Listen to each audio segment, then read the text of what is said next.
ពេលថ្ងៃលំជុំរៀបរែងត្រូវពឹងរស្មីនៃដួងព្រះឯខ្ញុំពឹងវៃសេរីឡាតាដូចជាមានភ្លេងបម្រើចិត្ត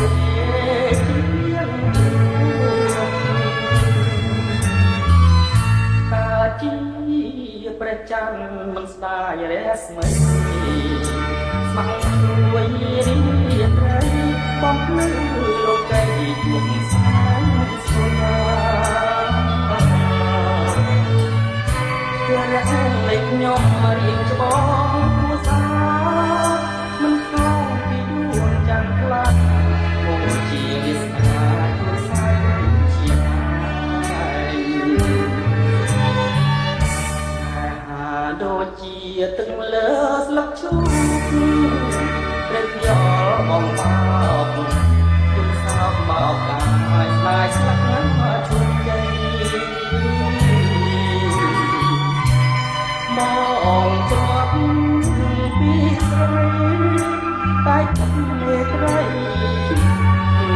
ខែដីក៏នៅតែស្នាបើអូនជាបងតាធ្វើយ៉ាងណាមកខាងស្នេហាមកខាងទៀតគ្រួសារដែលត្រូវដល់ស្រ័យអូនណាយស្នេហាអ្នកណាមស្ដាយតែខ្លួនលេចទៅឆោតឆាប់ហើយរឿងគ្រួសារដល់មានរួចផង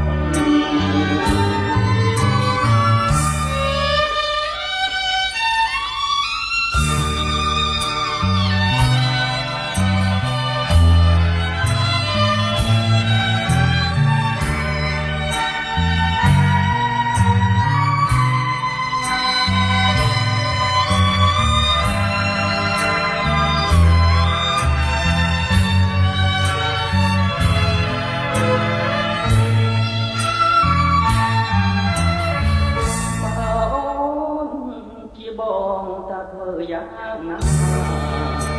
មកខាងស្នេហាមកខាងទៀតគ្រួសារដែលត្រូវដល់ស្នេហ៍អូនណាយស្នេហា